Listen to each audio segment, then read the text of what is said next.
The National Assembly and the Senate today hosted the 19th National Prayer Breakfast in Nairobi, with this year's theme being transition as the country heads to the general elections in August. President Uhuru Kenyatta, his deputy William Ruto, Chief Justice Martha Koome, speakers of both houses of parliament, national leaders, clergy, invited guests, and visiting dignitaries from other nations graced the annual event, which is traditionally held on the last Thursday of May. During the event, President Uhuru Kenyatta said he intends to pass the unity of purpose mantle to the other generations unbroken as the country gets to elect a new government. Our reporter Kennedy Kimani attended the National Prayer Breakfast and filed for us the following story. President Uhuru Kenyatta has today joined other national leaders, the clergy and other invited guests in the 19th annual prayer breakfast hosted by the National Assembly and the Senate in Nairobi.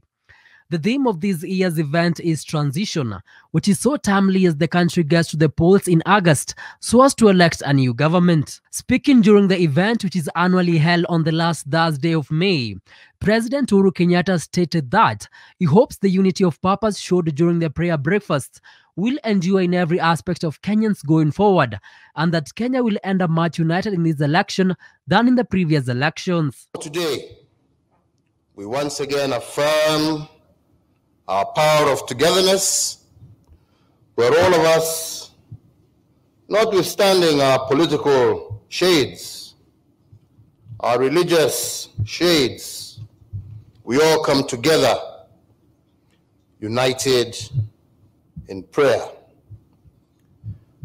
So my earnest prayer is that this unity of purpose and our shared humanity that has been displayed today will endure in every aspect of our lives going forward. Deputy President William Ruto said he is convinced that this year's election will be peaceful and assured his commitment and that of the Kenya Kwanza coalition in ensuring the process is peaceful. Serving as Deputy President, I may have fallen short of expectations of my boss, His Excellency the President, my good friend. I ask for your forgiveness.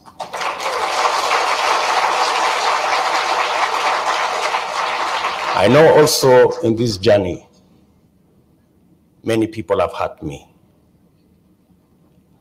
But on this prayer breakfast, I forgive everybody.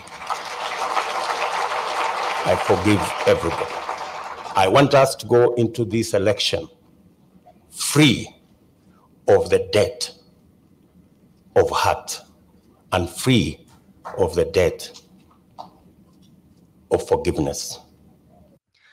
In what was seen as a kind gesture, DP Ruto interrupted his speech and invited Azimio la Umoja coalition running mate Martha Karua to give her speech.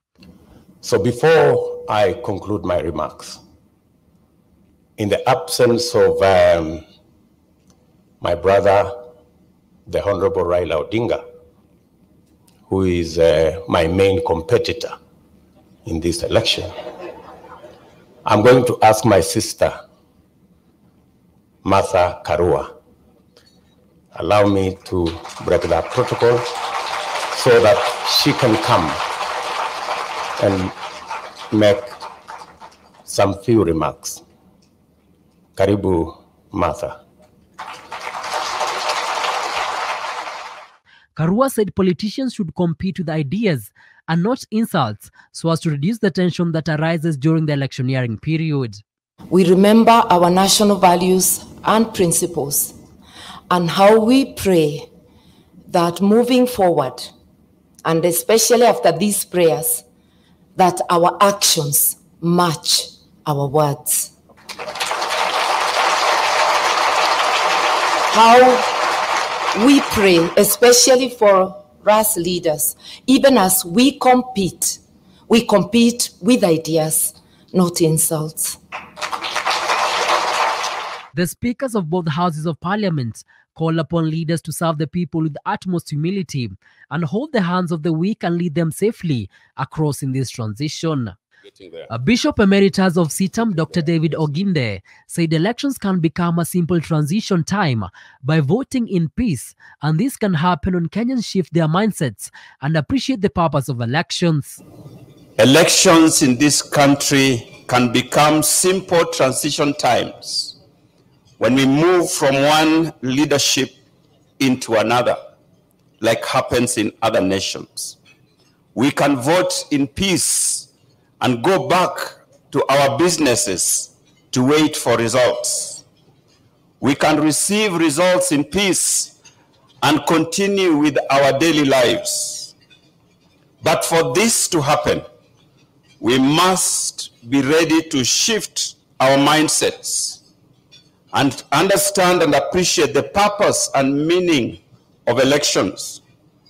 We must temper our expectations with sober reality that in any contest there will always be those who succeed and there will be those people who may not succeed.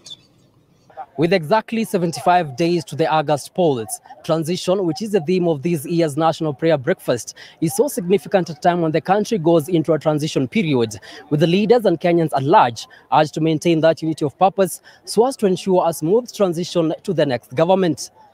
Kennedy Kimani, Hope TV Newswatch, Nairobi.